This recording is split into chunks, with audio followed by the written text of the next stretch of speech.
Hey, everybody. Welcome to River City Media Beyond the Booth. We hope everybody had a great 4th of July weekend. And as our good friend, Coach Sam Graham says, once the fireworks goes off, it's football season. And Amen. when you think of football, you think of one thing here in Northeast Alabama. You think of the Friday Night Scoreboard Show with WQSB 105.1 with the hosts Jeff Allen and Phil Harris. And that's who we got on here tonight. I myself, along with the founder of River City Media, QB1. QB1, we know one of the guys pretty well. The other one we don't know real well, but hopefully we'll get to know him before the end of the show. Let's plan on ignoring Phil as much as we can. We got a quality guest named Jeff. Let's focus on Jeff Allen and ignore Phil as much. Hey, you can't ignore Phil. He's the good looking one of the bunch. He's the one that's on camera every week. I'm just a voice. Well, we may be scraping the bottom of the barrel when Phil's the good-looking one, Jeff. Start there. Hey, I have one question that I'd like to start tonight with, and it is something that I have thought of for years and never asked Jeff through media days and all the times I've ever seen him. What brought you to the Scoreboard show, Jeff? Well, obviously, I've liked sports. Never was very good at it. Never was a good athlete, but loved sports all my life. Worked Albertville High School football and Marshall County basketball on the radio for about 5 or 6 years out of college. And then there was a guy, and I want to pay my respects to a guy by the name of Bruce Underwood. He passed away this week in Guntersville, and he ran a local scoreboard show at Guntersville right after the Guntersville Wildcat broadcast. And it just covered basically Marshall County teams. And obviously, WQSB covered a much, much larger coverage area than WTWX did at that time. So I kind of like we do in radio and in media. Once somebody has an idea, you kind of take their idea and try to improve on their idea. So in 1988, I went to the management of the radio station and asked to do a scoreboard show on Friday night. Well, it took them 2 years to decide to do it. So in 1990, Robert Reeves and I started the WQSB High School Football Scoreboard Show. We were on for 2 hours from 10 till midnight on Friday night that first year. Then the next year, in 1991, we went on from 9 to midnight. Now, you guys, you got to remember back in those days, we didn't have the technology that we have today. And we did some crazy things to get scores back in the day. But ball games didn't kick off till 7:30 at that time. So it was much later in the night before you were able to get scores. So me and Robert were able to make it through. And, of course, down through the years, it has developed and, been a lot of imitators out there of us over the last few years. The first time I've heard of your scoreboard, funny enough, Leroy Stansel, back in his day at WFBA, he would call in whatever game we were at, score. I guess y'all had a bank a call or people waiting to take scores or several people that took scores, and Leroy would always say, hey, before we cut off the unit, let's make sure we call the score into WQSB. When we first started, Robert ran the board, and I sat across from him. That's how it started, just the two of us in the studio answering the phone live on the air. Oh, wow. I didn't know that. That we did live on the air. That lasted for about 3 or 4 years. And I'm not going to mention the two guys at another radio station, but they used to try to pay people to get on the scoreboard show, call in and get on the scoreboard show and say one of the phrases, and they would pay the money. I will tell you the amount of money that they paid, and you'll probably know who it was when it was $104. Oh, yeah. Who that was. So at that time, we had to hire someone to answer the telephone to screen our calls. And that was about mid-90s when that. And then from that time on, we've just added people. We've got 7 or 8 people that work with us on Friday nights. Obviously, somebody answering the phone, but we've got people calling and getting scores for us. we've got a great group of people that work with us on Friday nights, and Phil can attest to that. I can't tell you how many people have identified Phil through the Scoreboard show. We introduced Phil Harris of the Scoreboard show, and that everybody, oh, I know who Phil is.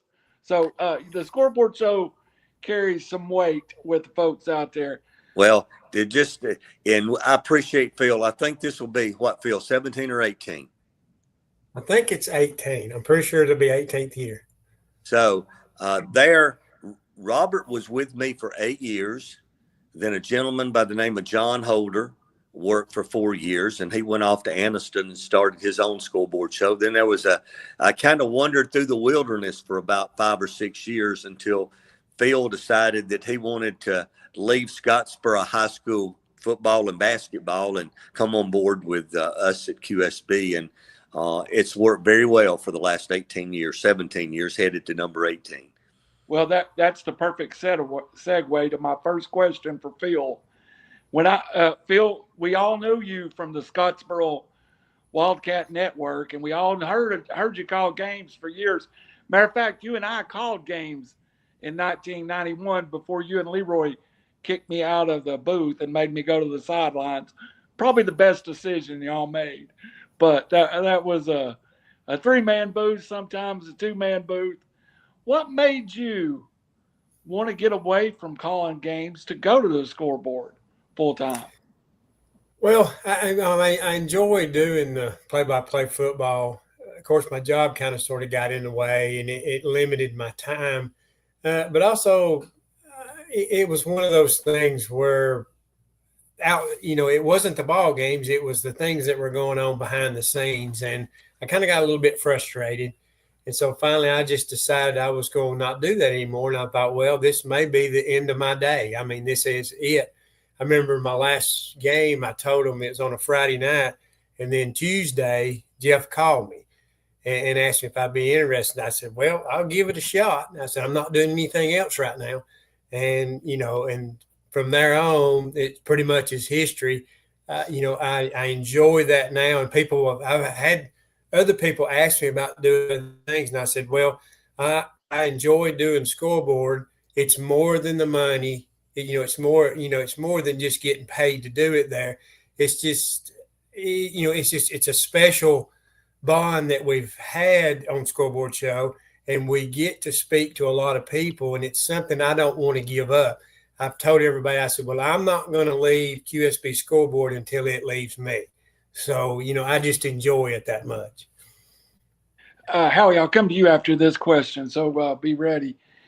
Phil, you brought up, we share a group of tickets at a college football stadium.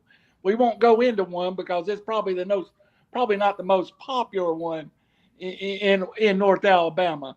But there's many a night that you would work at QSB till late in the night, drive home, drive your chip truck for a couple hours, and then we would head off north a few hours. And that the show always seemed like, no matter what it was, work, college football, it took first priority. Oh, yeah, definitely so. I was going to be there, every Friday night. I think I've missed one Friday night the entire 17 years. And I don't want to jinx myself. And that's when we went to Bristol to see Tennessee play Virginia Tech. Other than that, I've been there every Friday night. It's just special. I look forward to it, and it comes first. I mean, I love Tennessee football. Work is a priority, but, I'm not going to miss Friday night Scoreboard because, it's a blessing to me. I enjoy it. And, and a lot of people really look forward to it. Well, Howie, I went out of the way to avoid the Tennessee conversation, but Phil went ahead and spilled the beans. So we can own up to it now. Well, can I interrupt? Most people that know Phil knows he's a Tennessee fan. Yeah, I knew that, Jeff. As a Tennessee alumni, anybody watching this knows who I'm going to see too.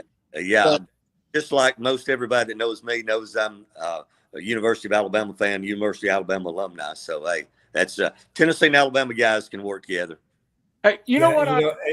And Jeff, after Friday nights, he gets up and heads to Tuscaloosa on a lot of Saturdays. So, we're kind of in the same boat. Yeah, but I don't have to drive back to Valley Head like you do. Well, most of the time, the wife does that. That's what I was going to say, Jeff. I've been in the car many times, and they don't allow me to drive either. So, and I don't work all night. They just don't want me driving, period. Howie, save me right now from my Tennessee fandom. Jeff, you mentioned something earlier that I'd mentioned to Randy earlier myself before we went on the air, and it was the fact of Robert Reeves helping you out there at the get-go. And y'all were kind of talking about y'all going to game days and all that on Saturdays, but I remember seeing Robert Reeves or listening to him till midnight, and then he'd be on Channel 19 at like 5:30, 6 o'clock on that next morning doing it as well. When we first started Scoreboard, I think 1991, and I don't know how Robert did this, but he would go to work and be at Channel 19 like at 3 or 4 in the morning to go on at 5. Well, he would leave as soon as he got off there, which is around 9 o'clock, I think, to come to the radio station, and we'd go do our regular Team of the Week stuff, which at that time we had to travel to Fort Payne to DeSoto Athletic, pick up trophies and T-shirts. We usually ate lunch there. Then we would drive to wherever the Team of the Week was. Robert would sleep most of that time, but then just to promote the program back in those days, we picked out the biggest high school football game of the week that week. And we would take the WQSB vehicle, and Robert and I would go, and we would do a game day type thing. We would do a couple of breaks on the air, back to the radio station promoting Scoreboard, and we were there promoting Scoreboard to the people that were coming in to the stadium because we were brand new. We wanted everybody to know that we had this new product that they could listen to. And it just amazed me that Robert was able to stay up. Basically, he would leave the radio station and go to the TV station. So I don't know how many hours he was up because he did Saturday morning. And when he got off at like 9 Saturday morning, he'd probably go home and crash for the whole rest of the weekend. But it was just amazing he could do that. But those were the days.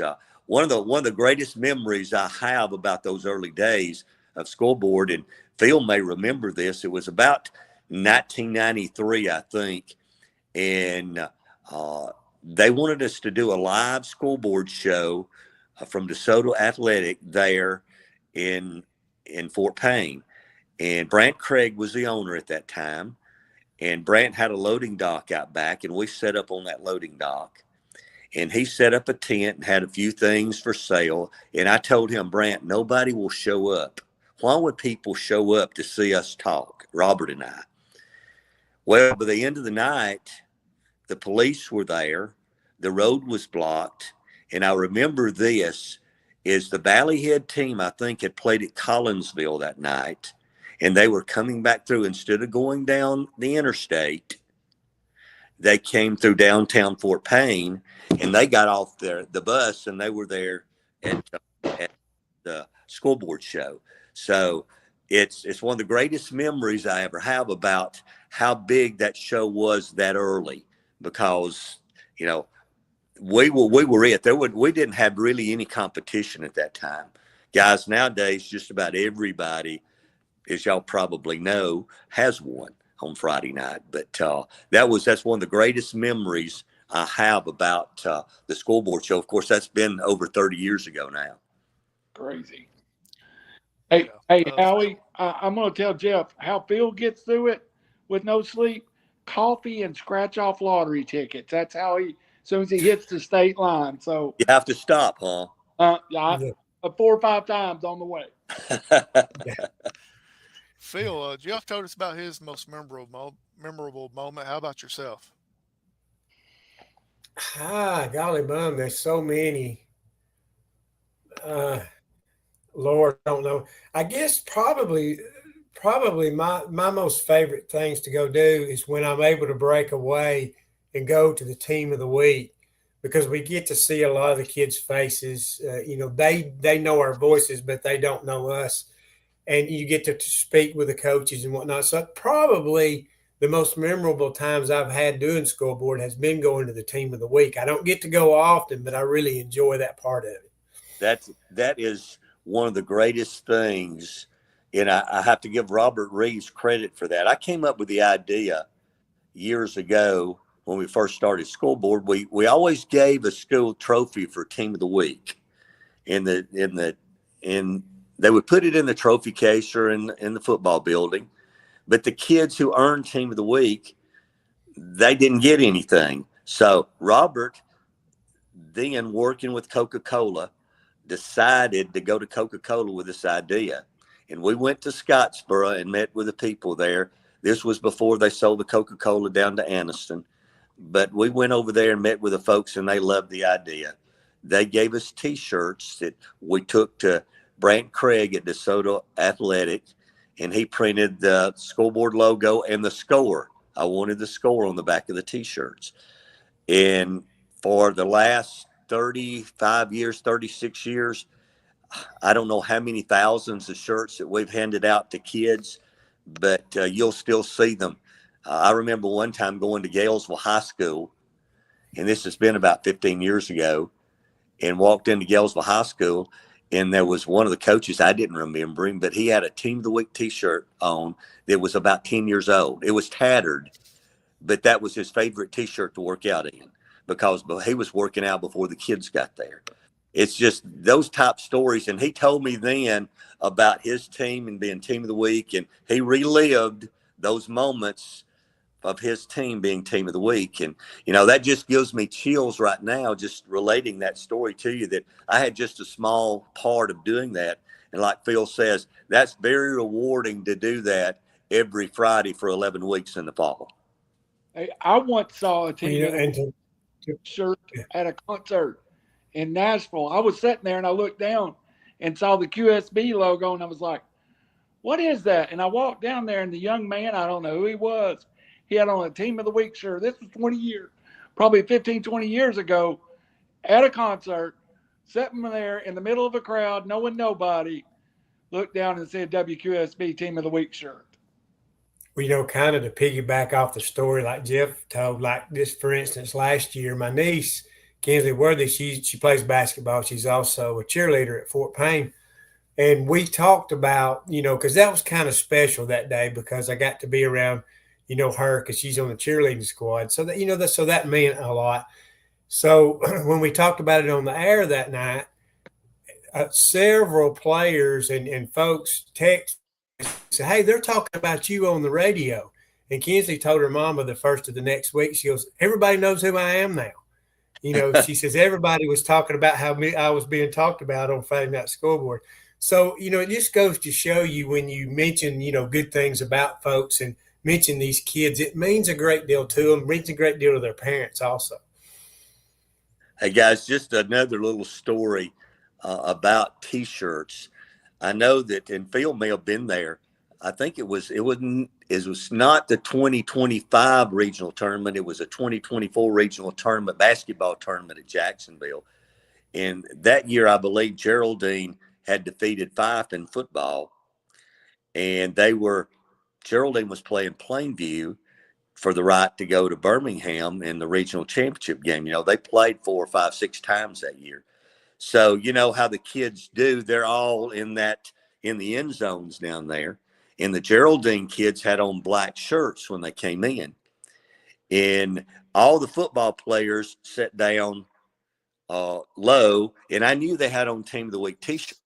But when they started introducing the Plainview players, of course, they turned their back to the Plainview players being introduced. And, of course, there it was, Team of the Week, Geraldine, whatever the score was, against Fife that year. So that was a neat deal for me to see that all those kids, because basically the entire football team had those shirts on there. Absolutely. And you said Robert came up with the shirts? Well, it was my idea. Okay. Robert went and sold it to Coca-Cola. Robert was the rep for Coca-Cola for our radio station that year, or then. And so it was, if in the early days, it was the Coca-Cola High School Football Scoreboard. And then I think when again, this been many, many years ago now. I think when Coca-Cola in Scottsboro was owned by Knoxville Coca-Cola, and they sold it to Oxford, down south at Anniston. And then they came off of Scoreboard, and we had several other sponsors before Dixie Designs came on board a few years ago. Right. And so who came up with the actual team of the week? First team of the week ever. Well, that would have been me. Okay. We were doing team of the week back in 1990. We were selecting the team of the week every week at the end of the show. Right. For that week, but we were only given a trophy. Right, And my deal was that, hey, we're handing out a trophy that stays with the school, and these kids who have earned this, we're not really getting anything. And I wanted them to get something to remember their accomplishment. Right. And so I think last year we handed out over 1,100 T-shirts to football players and cheerleaders and managers and coaches last year in 2024. Good deal. Phil, you're muted. I don't know if you realize that.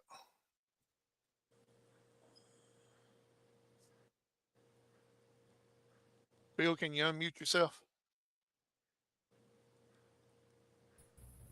I'll unmute Phil. Okay. I got you. now. I lost internet. See, I'm glad you guys are technological and you can do all that stuff. Yeah. I hope my nephews learn how to do that. They're in school now, and they're much smarter on the computer and phone than I am. Well, Jeff, I want to ask you about this before we, of course, you've actually retired from everyday operations, but you're still going to continue to do the Scoreboard show. What are you doing in your free time now? I did nothing for about 6 months 4 months from basketball season until now. Of course, as you were talking about when you came on the air, today to me is high school football season began on Monday after the 4th of July. It always begins the Monday after the 4th of July because most football coaches give their team that week off. And then they come back, and today starts this run for about 19 or 20 weeks now. If you go all the way through to the state championship game, you're going to practice for about 20 weeks now. So again, they're doing 7-on-7. They're in the weight room, but they're together. I guess 3 weeks from today, the folks that didn't have their teams that didn't have spring practice get to start on the 28th of July, which is 3 weeks from today. Yeah. Well, I'm asking you about this. Of course, your brother Shannon, he's retired from the paper now. And of course, you spend a lot of time with you was talking about your niece and nephews just a minute ago. They're a big part of your life. I know when we was at the banquet, those, the two boys that were there, they were, you could tell they're kind of the apple of your eye, even though they're your nephews. Absolutely. In fact, I had them this afternoon. Shannon did resign from the Sand Mountain Reporter after 37 years, and he is he's going to be teaching English, 10th grade English at Crossville High School. Of course, that's where the kids go to school this year. So he is starting a new career. He's 58, I guess, 57 or 58. He's starting a new career, but he's going to have to work a long time because he started a family late in life. But yes, They are. I don't have any children myself, so yes, they are the apples of my eye. Absolutely. Jeff, you mentioned something earlier. Randy, you're muted. I started to say I had my first one at 44. I can identify with Shannon. So. Jeff, you mentioned earlier about the Scoreboard crew. Can you name off some of those guys that's going to be helping you out this year? Of course, Anthony Ridgeway has been with us the longest. Anthony's probably been there, Phil, probably a dozen years or so, you think? Yeah, Anthony, probably that, if not more. I don't know that anybody has more contacts in the state of Alabama than Anthony Ridgeway when it comes to getting scores. All I have to do now is just type in who we need a score from, and usually he can come back with me very quickly. Anthony Ridgeway has been there. Of course, We've got Seth Hopper, who was the newbie last year. He was a rookie. He answers the phone. He works some on the computer getting scores. But again, the phone rings off the hook on Friday night. It's still amazing how many other media sources get their scores from us. Just to be honest with you, they get their scores from us, whether they're listening or whether they're calling. And then, of course, Phil, help me out here. We've got Anthony. We've got right. Dave Soha works the Blount County area for us. He gets all our Blount County scores for us. He's on the phone. He's listening to. He's got contacts down there. He taught for about 30 years down in Blount County. And let's see, Seth, Anthony, Andrew Kilpatrick. Andrew does a great job. He mans. I don't know if you guys know this, but on Friday nights, we have a Facebook page, a Scoreboard Facebook page, and all the scores that come in up until 9 o'clock, we're posting those scores live on Facebook. So if you go to Facebook or to Twitter, you can see updated scores of all the games that we're getting scores on. And Andrew does that for us. And then after that, he just begins working the computer and posting things from the computer and helping me and Phil keep everything straight, coaches and callers and scores and everything else. Because Phil will tell you, every Friday night he comes in, there's at least 6 pages, and there's 20 games to a page, and there's at least 6 pages. So we've got anywhere between 102 to 110 games, not teams, games. In the state of Alabama, there's like 392 football playing schools in the state, and we have scores before we go off the air, well over half of them. And that's due to the crew that we have. Hey, Chrissy sent me a message. Don't forget Trey. And Trey, of course, runs the for us. We've had many people down through the years that have run the board for us that you make. The reason we do it is commercials. If we didn't have any commercials, the company probably wouldn't let us do this, but it seems to sell out every year. So, yeah. Of course, behind the scenes, we got Chrissy who takes care of his food most of the time. Yes, she does. Everyone who works, that's the reason they come on Friday night, because of Chrissy's cooking. Not because me and Phil are there. They come for the cooking. So, Phil, do you put in a special request as far as what Chrissy needs to cook on Friday night? I know most of the time brownies are a big hit. She'll usually do 2 things, and she'll ask me for ideas, and and I said, well, they like this real well, or they like that real well, and so she usually comes up with something. Sometimes she'll bring up something new, but everybody enjoys it. It's a long night, and and it's good to have a little break and stop and eat a little something. You don't realize how much that 3-hour show takes out of you. What was you saying, Jeff? She makes the best brownies. She makes the best cheese dip. Anything she makes is good. Yeah. So she needs to open a restaurant there in Valley Head, probably. So could y'all guys on the first Scoreboard show, could y'all get together and weigh in and see how much you weigh, and then at the end of the season see how much you weigh, see how much weight you gain? Again, that's one of the things I have to eat before I go on. If I eat during the show, it's one of those things that I just can't talk. My mouth gets all mushy and everything else. So I do the eating before. I go in there after we do the show. So because it gets so busy, and again, if it's hard to describe, and I feel you can describe how fast it goes from about 9:15 to 10:30. Yeah. It is amazing about the number of tweets, text, scores that come in. And of course we love it. That's why we're doing the show, but it's just so fast. We'll go to a 3.5 minute, 4 minute commercial break, and I'll look around the tray, and it seems like only 1 or 2 have played. Yeah. Well, and like what you're talking about, we've had people stand in and they don't realize how much there is, because you're watching the computer, catching text messages, sending text messages, because even other media outlets are asking you for things. And it just goes so fast, and constantly updating scores, because we get them as soon as a touchdown scored, we get one. So it is fast paced. And it's tough to keep up with. You've got to be mentally pretty tough through all that.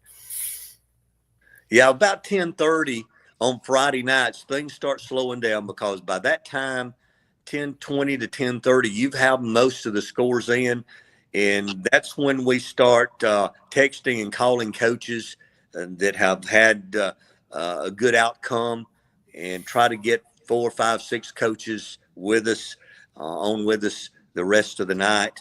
So it's a format and that has worked for us for years. As far as listeners and all that, have you thought about going back to listener calls from time to time? Well, we'll take listener calls. We just don't have a lot of listeners calling anymore. Seriously. At least they don't. If they call, they're not sending them through to us. I've told the guys, if you get a call that wants to talk on the air, send them through after. But again, it needs to be after 10:30 or so, because up until that time, most everybody wants to know scores, and that's why we do what we do. Is we want to make sure everybody, before they get home from their game, on the road, on the way home from their game, they get what they want, and that's scores. Phil, we got media days coming up. Tell us a little bit about that. Well, it's really enjoyable. Of course, what I really like about it, I know Jeff likes this too, is you get to coach. They'll usually bring the student athletes with them. And what makes it neat is you get those young men to speak, and it's good for them. It's a good platform. They're kind of the center of attention, and you want them to talk. And that's what really makes it fun, is to kind of they're a little nervous, but just to kind of sort of hear their side. Coaches are used to talking. We hear from them all the time. And I think that's really what makes media days special, is the coaches look forward to it, but this also they like it because they get to bring student athletes. Yeah, I agree with that, Phil. Years ago, I had more time. It seems like as you get older, you run out of time. I don't know if you guys as y'all get older, you see that. But I used to go out and visit on campus every coach in the area before the season started. But then they kept moving school up. School used to not start until the end of August, so I could spend most of August just going and sitting down one-on-one with the coaches. Well, it was hard. So about 5 or 6 years ago, I thought, well, we're not doing media days. Other places were doing media days, like in Huntsville and Birmingham, and I thought, let's see if we can put together media days. So we began doing that. This will be our 6th year to do media days, and in of course Jackson and Dekalb County and Marshall County and Etowah County. Those are the ones we sponsor. And since we started, they have media day in Blount County. They have media day in Cherokee County that we don't sponsor, but I'm able to go to. And they have them in other counties too, but they usually conflict with some of our media days. So coming up on July the 22nd, which is 2 weeks from tomorrow, we'll be in Gadsden for Etowah County Media Day. Then the following week on Monday the 28th is DeKalb Jackson Media Day from Rainsville. And then the next day we'll be in Gunnersville for Marshall County Media Day on July the 29th. So looking forward to seeing all the coaches. Usually you get to meet the new coaches that are in the area. And as Phil said, it's always great to see those young players come. And Phil and I one of us will always ask this question and it's always interesting to hear their response when you ask them, how does it make you feel that you're representing your football team and your school and your town? The coach chose you. And it's interesting to hear the comments of those young people answering that question, because it has to make them feel good. It does, to be able to be chosen by their coaches to be in front of the media. And it's special for them, and really it's special for us to be able to get to do it. Yeah. Absolutely. You know, and another thing too, Jeff, I like to ask the young men is where they will come out and say, and ask them what they think about their coach. Right. Because a lot of times they don't talk about things like that, but it gives them an opportunity to tell the coach what they appreciate about him. And I know coaches like that because often the kids don't speak to them in that kind of way. Right. It's just a great day. It's a great time. I know last year down at Gunnersville, Brindley Mountain and Coach Pittman came in, and I believe he got there right about the time it started. He was later in the program, but his entire team, they stayed the entire media day. All the teams. Now, we don't require them to do that. They have a 15-minute time period, and most of the teams come and go. But he wanted his kids to experience media day, and they sit there practically for the 2 hours and a half we were there at Marshall County last year. That was special for me to see the team there with him at media day. Right. Randy, fire away, buddy. Jeff, I got a question specifically for you.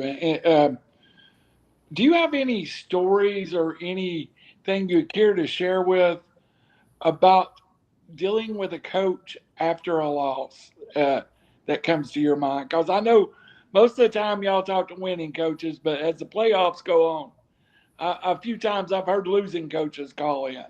Well, most of the time, if a losing coach, I will not send, and I've told them, I will not ask them to call the program to talk about a loss, because if I was a coach and I'd prepared and I'd lost a game, that's the last thing I would want to do. Is I would want to talk to someone on the radio. But there was a story, and the coach has now passed away, and back in, gosh, it was mid-90s, I guess, when Raymond Weaver was at Geraldine, and they were playing Crossville on a Friday night at Geraldine, and it was a very competitive game that went down to the wire. And if you know Steve Henry from Fort Payne, he was the official on Geraldine's sideline, and Crossville scored the winning touchdown with less than a minute to go. And Raymond Weaver went ballistic, didn't think he scored. So he went out on the field, and he was penalized, of course, by Steve Henry. He kept on berating Steve. Steve threw another flag. So when the referee came over to ask Steve Henry, Raymond Weaver came up behind him, took his hat off, and put a flag on top of his head, which drew another flag. But again, then you can imagine this was one of those times that we were answering the phone live on the air. And Raymond Weaver called the scoreboard. And he berated the officials on the scoreboard show. And I said something that night that, guys, in the business that we're in, you better think about what you say before you say it. Because at that time, there were a lot of older officials, very few young officials calling. And I made the comment that I wish there were more young guys that want to officiate. This was back in the mid-90s. I wish that's still today. But the Officials Association took umbrage with that, and they called me on the carpet. Oh, really? And that's one of the reasons, again, I don't like to have losing coaches on unless they're going to brag about how proud they are of their team, because you never know from a losing coach what you're going to get. That is the truth. And Phil knows that. When people have called before, we sit there before we'll put them on the air, and Phil knows this. I'll instruct whoever's running the board. If you see me raise my finger or nod, you turn them off, because I've been in this long enough to know when you're about to get something that you don't want to get. I understand. Phil, have you ever been there for one of those Jeff calls getting something you don't want to understand? Well, I'll tell you about one night. Often, when Jeff talked about this, we'll have, live callers call. Well, there just happened to be this one time a person called and wanted to talk on the air. And Jeff said, "What do you think, Phil?" And I said, I don't know. I said, "You know what usually happens in things like this?" He said, "Well, I'm going to give it a shot." He goes, "I'm probably going to get burnt here, but I'm going to give it a shot. I'm going to let them talk." What's the first thing out of their mouth when they come on the air? They start belittling the officials. And of course, Jeff got that cut off pretty quick. And he goes, "It's hard to do this." He said, "because I get burnt every time. I knew it was going to happen, and it happened to me." And we kind of sort of joked and laughed about it after it was over with, but it was just like, you just never know what somebody's going to say. Well, you never know where a fan is calling from. One of the things I tell the guys when they answer the phone is get a name and get a town, so you can relate it to. Usually if you get a name, if you get them anonymous can be anybody. But if you get a name in a town, you usually will have a call that will go pretty well. But again, if it's a losing team, I can tell you it's either going to be complaining about the officiating or complaining about the coach. It's going to be a complaint call. It's not going to be a positive call. Yeah. Hey, speaking of that, let's go back to you talked about media days, and I think I've been to one of the media days, and you can hear some of the best stories I've ever heard in high school football media days. Is there one that stands out to you, a player or a coach telling a story that just stuck with you over the years? I can't think of one, and part of that is that I'm worried about who's going to talk next, because I'm kind of the MC of the thing, and I'll ask my 2 or 3 questions, and then I'll start trying to get other people to ask questions, because you've got 15 minutes with a coach, and some coaches when you ask one question they can take it for 15 minutes, but then you've got others that they'll give you a pretty short, quick answer. And so but one story, not really. It's the stories I like to hear is when the coach brags about those young men and that they've been in the program 6 or 7 years and they've worked their tail off, and they weren't the best athlete, but they've worked themselves and got themselves in a position that they're representing their team and their school and their town. Those are the best stories. Absolutely. Phil, I remember being at one with Luke Pruitt, and it was very similar to what Jeff just described. In that context of Coach Luke or another coach, once he's made a decision to who he's bringing, that's generally his cream of the crop, though, and good kids for the most part. Yeah. For the most part, it's captains. I know there's different ones. They will pick. A lot of times, it will be captains. Like for instance, Coach Hammond at Valley Head, it'll be his elected captains most of the time. That's usually what he brings. Different ones bring different ones for different reasons, but for the most part, it's going to be captains, the main leaders, or actually be seniors. And, and they're ones that he wants to talk. Absolutely. Jeff, have you ever sat down? I know you retired from full-time radio business. Have you ever sat down and thought, I want to do the Scoreboard show X number of years, or are you just going to continue as long as it feels good to you? We're going to continue as long as we have good folks working, like Phil and the people that we've talked about. They make it easy. I want to continue to promote high school football, the coaches, the players, the towns. When we started Scoreboard back in the day, and I'll use Valley Head as an example, very few people would ever see or hear Valley Head score. Yeah. It wouldn't be in a Gadsden paper. It wouldn't be in a Marshall County paper. You might get it in the Fort Payne paper, but it would be Wednesday or Thursday before you might, unless you were a Valley Head fan. and I wanted to promote Valley Head football and Hyder football and Pisgah and North Sand Mountain and those places where, you didn't have a writer that writes maybe in Gadsden or in Albertville or in Gunnersville or Fort Payne. We wanted to promote those kids too. And obviously nowadays, you can promote yourself with technology the way it is, with social media the way it is. But back in the day, we were pretty big stuff to be able to promote those kids on the air. Well, talk about what you're talking about, Jeff. I said, and I tell you this a lot because I get to see a lot of people because I'm around a lot of areas. But, Friday night football on WQSB is a tradition. They get in their cars at 9 o'clock on a Friday night after the game, and the first thing that comes on is WQSB Scoreboard.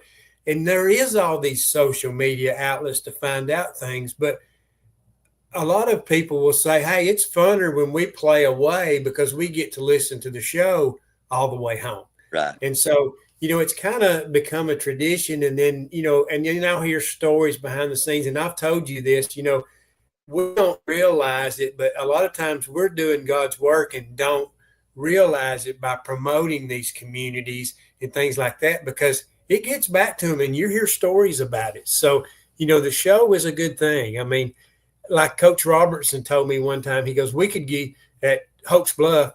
He said, we could get beat 49-0, but after y'all get through talking, you'd have thought we won. Well, one of the greatest things to me is to hear coaches say, we get on the bus and first thing we do is turn on the radio on the bus and we're on the radio all the way home. That's their team because, they want to hear the other scores, and obviously they win.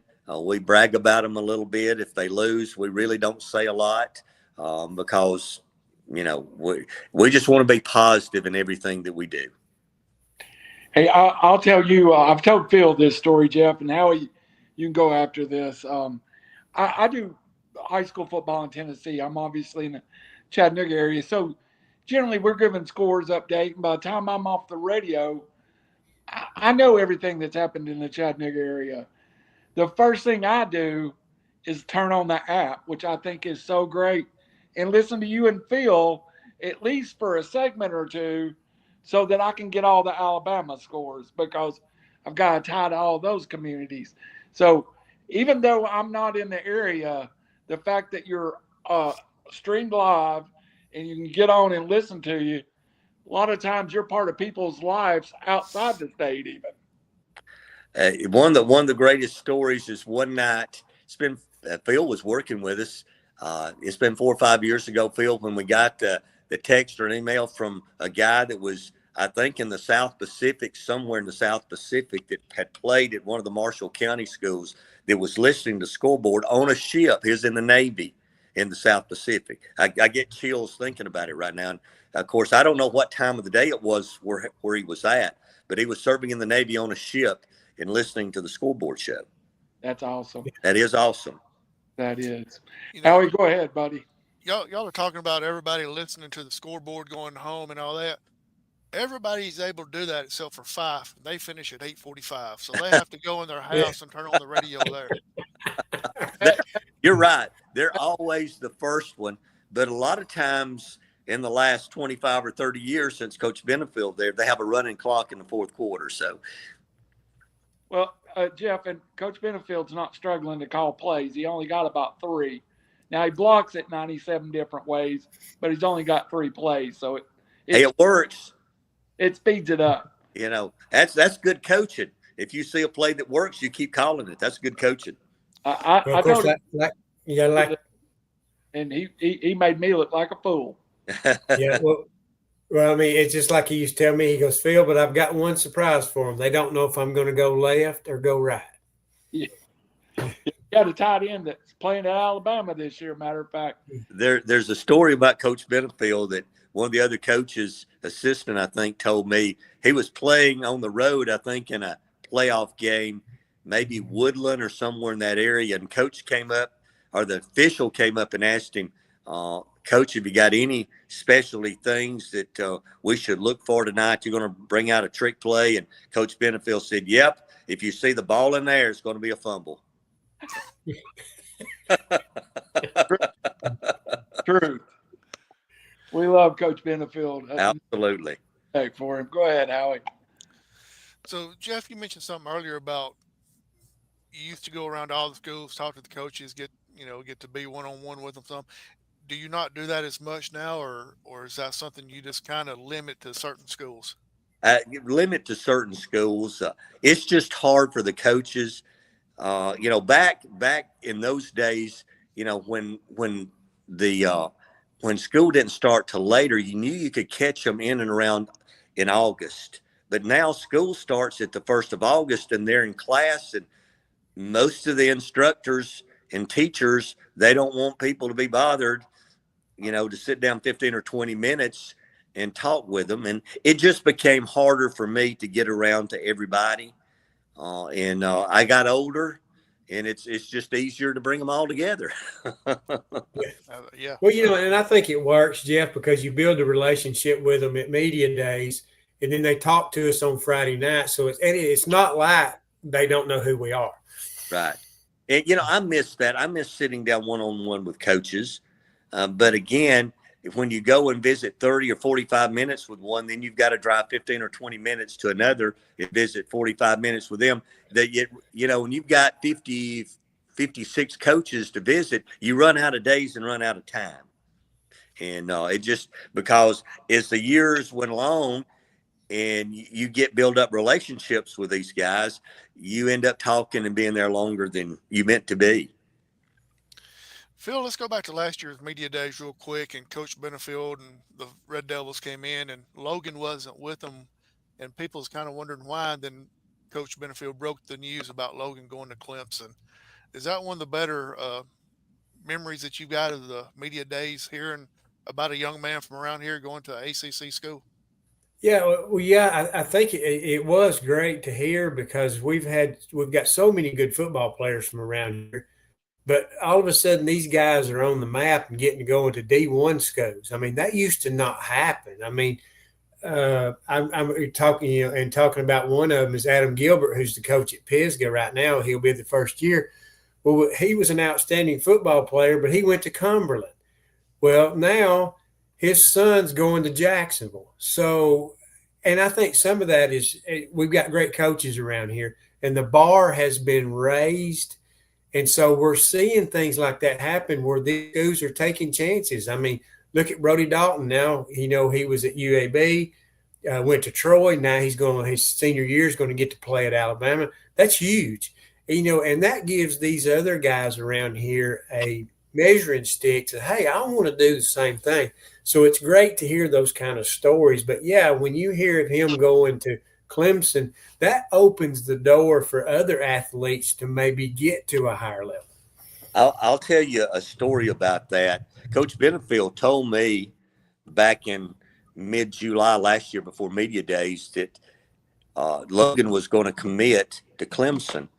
So I talked to Coach Benefield that day about him committing at media day, because all the Huntsville media and all the media would be there. And he thought it was a good idea, so he got with Logan. But apparently, Dabo Sweeney and the Clemson folks wanted him to commit while he was on campus. So he was at Clemson when he committed last year on media day. He committed on media day, but he committed in Clemson. So I thought we were going to have to set up another backdrop to where he would commit to Clemson, and we had plans for that until about the week before, and Coach Benefield called me and told me what the plan was. That's cool. Jeff, you've been around for quite a while doing this, since 1990, early 90s. A lot of things have changed, but also something that has changed is you saw a few new schools come into the AHSAA to play football and everything. Tell us a little bit about that. Well, it's we haven't had that many from here, but we've had them throughout the state, and it just adds more scores. That's gives more kids an opportunity to play. This, I don't know what to say. It's just We've got private schools now. They're entering the AHSAA, a few more, especially in South Alabama. You've had a few in Huntsville. The private schools have come on board in the ASSAA. And I believe the way things are now that they're going to begin having more and more success, the private schools are, because, guys, we had the elephant in the room is the players are moving here and there and everywhere. It's just in high school football, it's kind of like in college football. There's an open season and a portal season. Well, I was thinking of schools kind of like Woodville started up a football team since you've been doing it. Asbury. And again, those schools haven't been that successful. It's really hard to start a football program that doesn't have tradition. And obviously, it's hard to keep one going in some cases. We know Crossville is still doesn't have a varsity program. They're playing a junior varsity program because they're struggling to get athletes to play. And that's one thing I heard this week in talking to a couple of people, that it looks like the numbers are down in a lot of the area schools as far as kids playing football now. Yeah, that's sad to see, because as well as I do, Phil was a football player back in the day as well, and he talks about how much the camaraderie with his teammates and how much of a person or a man it made him. Right. Phil, your thoughts about that, about the numbers being down? Me? Yeah. Well, it concerns me because, what ends up happening is a lot of these kids will jump to the schools that are winning. So the teams that are struggling have a hard time getting off the deck because they lose so many players. So we have too many 56-0 games. And there's got to be a way to kind of fix this because too many lopsided games. I remember used to it when I was playing, you beat somebody 21-0, you drilled them. I mean, that was like you beat the snot out of them. Well, now the way football has changed, we need a lot more. I guess what the word is teams are a lot more even, but it's hard. I mean, there's no real answer. I'm sure there is an answer, but it's just a struggle right now. And you worry about that because there's two things. Football players are not playing as much, and also it's a hard time. It's hard to get officials. It is very much so. Competitive. I'd like to see competitive balance in Alabama. They do it in the private schools. If a private school wins a state championship or gets to the semifinals, they have to bump up to another classification. I don't know. I would just like to see competitive balance because, there's really good teams. Just like 4A this year. You've got Jackson High School down near Mobile. They've got 5 Division I athletes on their football team. They beat Cherokee County in the state championship game last year. I think it was 63-6. And they're better this year than they were last year. Should they be playing 4A football? They could probably compete at 7A football with the team that they have this year. They're going to blow everybody out that's in 4A. And again, how do you line up against a team like that's got that many great athletes in high school football? I mean, I would like to see more competitive balance in scheduling, And there's also the Tennessee model where they've made private schools their own division, but that's just given private schools a full reign of recruiting players. And now Baylor, I think last year, traveled 30,000 miles to play a schedule because they have more kids from New York on their team than they do Chattanooga, So it's a fine line to walk there between the Alabama way, the Tennessee way, and I don't think anybody's got it right yet. I don't know that you can get it right, but there needs to be as Phil was talking, you see a lot of 56-0. You see a lot of running clocks in the fourth quarter. The teams that are not very good doesn't need to be playing the very best teams. They need to be playing teams that they compete against, that when they go into that game on Friday night, if we play well, we've got a chance to win. Yeah. There's teams that's going to line up against Fife and Geraldine and Pisgah and teams like that, during the week, the coach is trying to figure out, the coach on one side, how we're not going to run up the score, and on the other side, how we're going to keep the score from being ran up. And there needs to be something that we can do to create balance in the schedules. Yeah, because and I think too with the kids too that are on these teams, they're not doing very well. They just don't want to get hurt. Right. We have a 5A team in Chattanooga. And I won't call their name, but they would struggle with a bad 1A team. Right.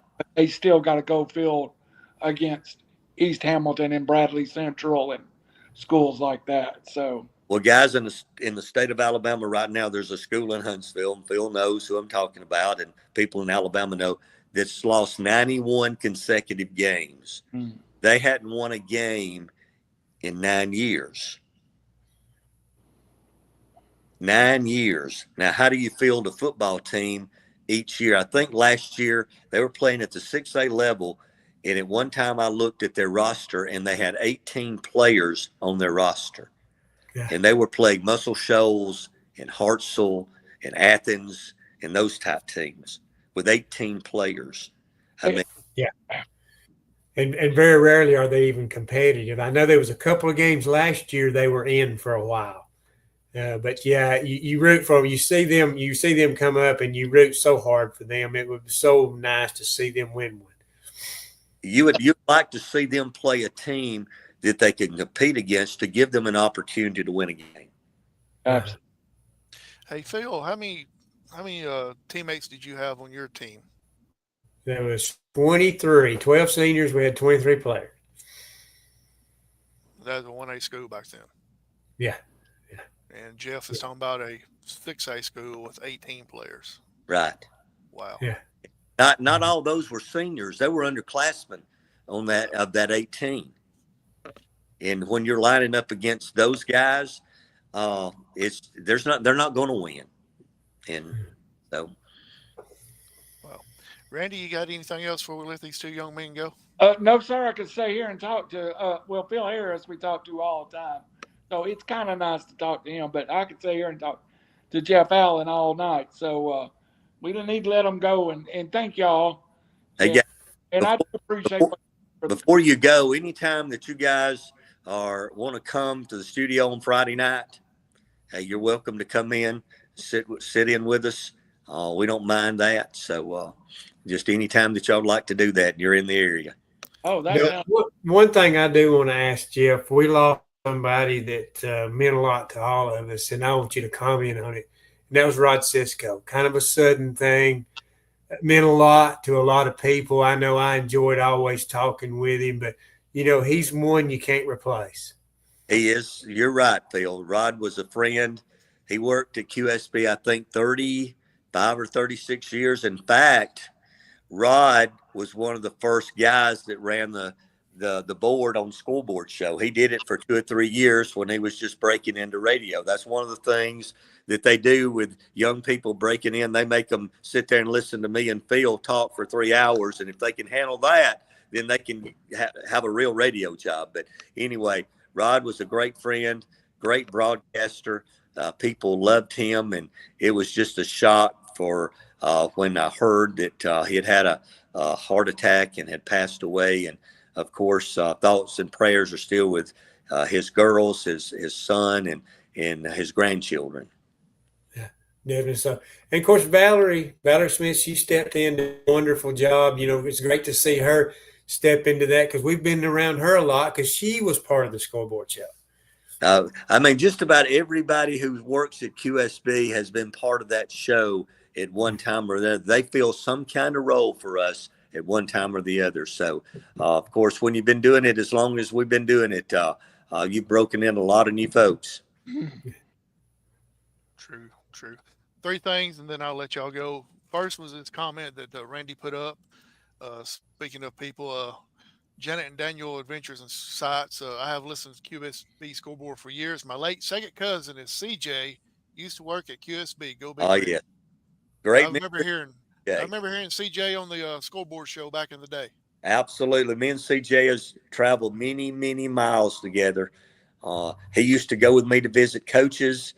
He got scores for us. I remember, Phil, back in the day, before technology, CJ would actually go out in his truck on Friday nights sit out there and smoke with the windows down. And he would listen to all the games on the radio, and he would come in and give us live updates when somebody scored. And then he'd go back, and then he'd get us the final score and come in. And again, that we needed somebody to listen to the radio to get scores. That's one of the ways we got the final scores and scoring updates. So they did that for years. You know, he was a lot of fun too. I know he loved going and visiting the coaches, and I'd hear him all the time. If y'all were going up Stevenson way, he wanted to go to Mud Creek. That's one of them places he was going to go to. And we go to Mud Creek. If I'm ever up around Scottsboro, we go to Mud Creek for sure. Yeah. Jeff, another question real quick, then we'll let you go. Here you are in Northeast Alabama, all these coaches. You got a lot of veteran coaches like Coach Dale Pruitt, Coach Paul Benefield, but you also got a lot of young coaches that are coming up that looks like they're going to be successful, as far as Coach Michael Davis, Coach Tyler Van. Have you ever remembered a group of coaches that varied from in their 30s to up in, well, we won't say how old the other coaches are, but and being as good as both levels are? I don't think so. I mean, to have Coach Pruitt still coaching and Coach Benefield, you put their combined number of wins together, Coach Benefield at 361, I think. Coach Pruitt somewhere around 218, 212, 218, or make that 312. So almost 700 wins within 6 miles of one another from two coaches. That's amazing. There's nowhere in the state of Alabama like that. It's got two coaches that are won that many games, that close in those bordering communities, and played each other for how many years. And I mean, Coach Benefield broke in to coaching with Coach Pruitt. I mean, it blamed you. Yeah, absolutely. And you also got the young guys that I mentioned with Coach Van and Coach Davis. I think both of them's been in it for 5-6 years now, and every year I think they made the playoffs. So They have. Their future is bright as well. Two of the best. You know, when people, I get calls from principals and other folks about young coaches, and those are two names that I definitely talk about, because they've done a great job as young men. Their football teams play it the right way. They're good Christian guys, and they teach football and men the way I believe they should be taught. Amen. Absolutely. And as far as showing up on a scoreboard Friday night, I've actually been there one night when y'all were running around with like chickens with your heads cut off, trying to get scores and get the coaches lined up and everything else. And me and my daughter, I told her, I said, let's just get out of the way, because we was just in the way, because you had people running around everywhere. Hey, it is kind of chaos on Friday night. So if you want to come by, you're welcome to come by, but we're not going to be able to visit with you very much, I promise. I know. I learned that the hard way, unfortunately. And we were there between the 9 and 10 o'clock hour too, the busiest time of the night for y'all. It's just time of the night, up to about 10:30 for sure. So we appreciate both of y'all for coming on. Appreciate you doing what you do for the high school athletics. Jeff, before we let you go, you have any shout outs you'd like to give out?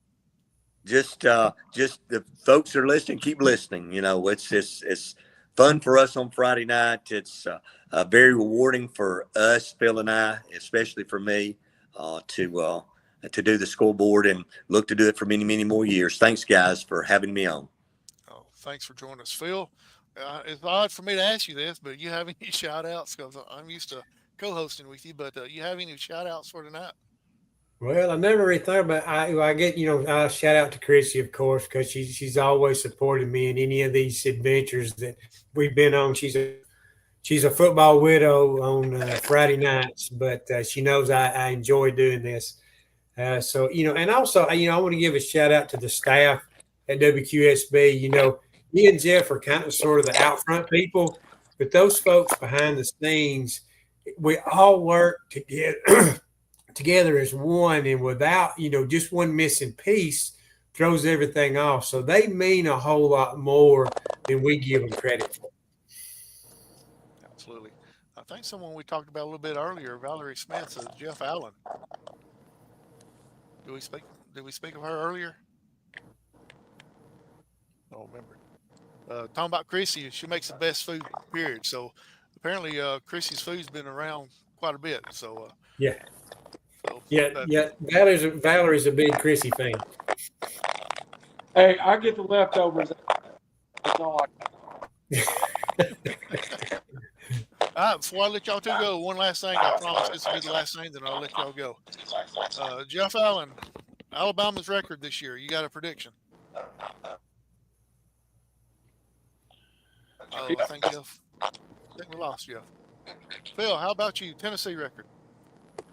Oh God, I hadn't even really thought much about it. I don't know. I'll be conservative and go 9-3. I'm sure not going to ask you about the high school record because I got to be biased about all that. So, I thought I'd go ahead and ask the college. So, we'll like Jeff. It's sound a little technical difficulties. So, but Randy, you got anything before let us get going? Nah, good show. Enjoyed it, guys. Thanks for joining us. So, for QB1, the founder, Jeff Allen, Phil Harris, our guest, I'm Howie Chaney, and good night. God bless everybody.